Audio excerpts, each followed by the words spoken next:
Art Solomon is internationally renowned for the contribution of his social, political, and spiritual leadership and knowledge.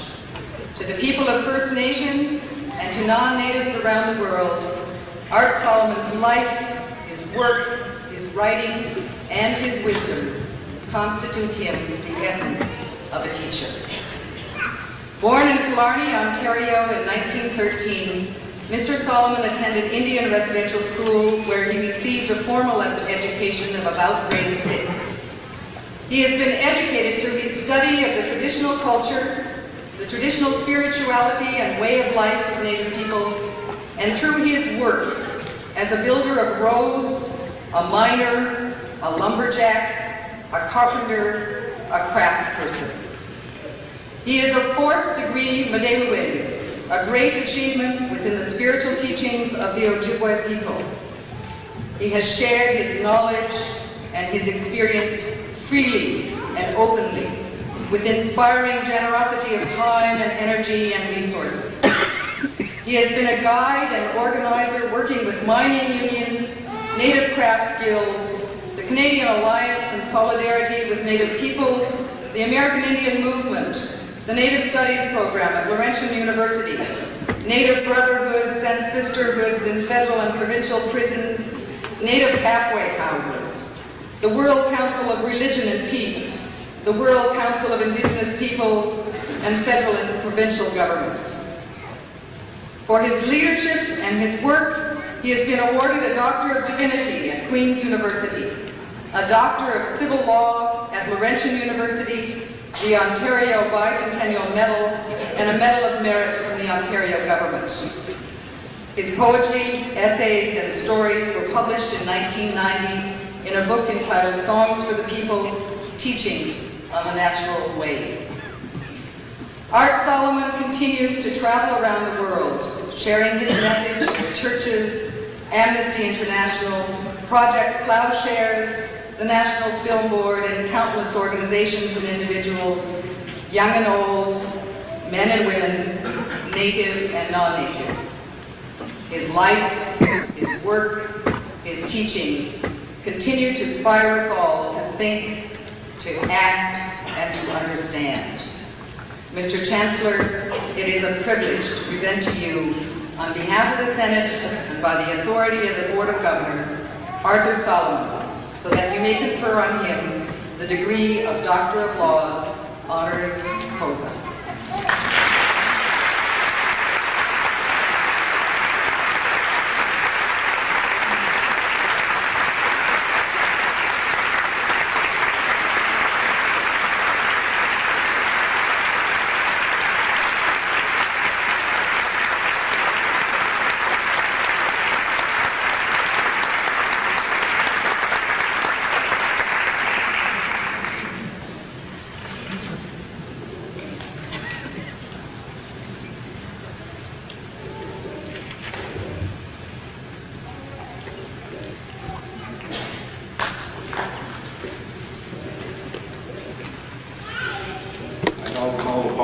Newly minted doctor to address congregation.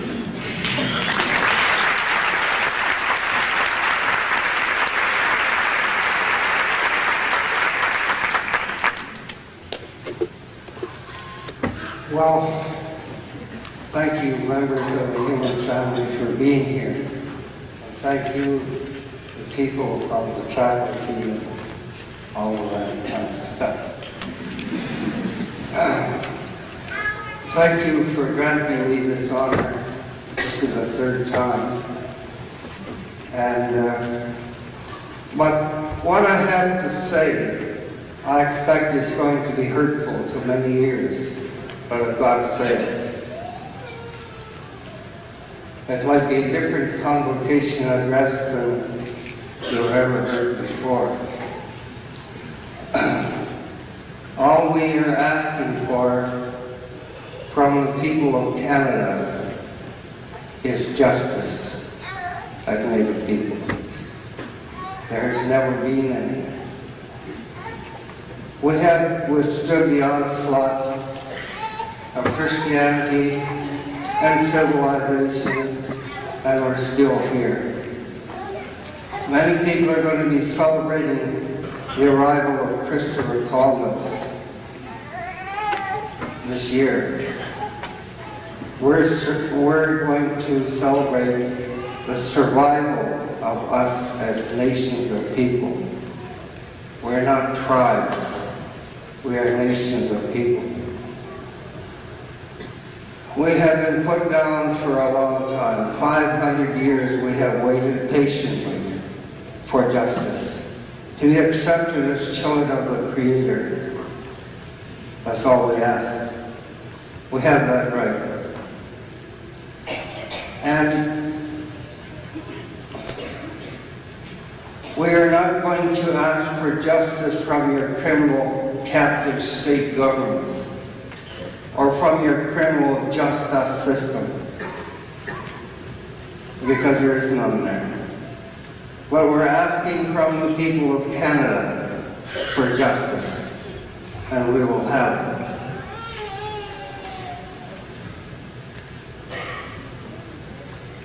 It's been a long wait. We have waited patiently, and we still honor and respect people of all colors of skin. There are many stories, there are many prophecies in the Indian land that talks about the time that was and as it is today. There are many prophecies that talk about these stories. There's a prophecy of the seventh star that talks about the time when a people would come with cut hair the color of fire, red hair. The Norsemen came, but they wouldn't stay very long. And then there would be another people come out with white skin, with sails on their canoes, and wings on their canoes. But they would come with two faces. One was a face of brotherhood. One was a face of anger.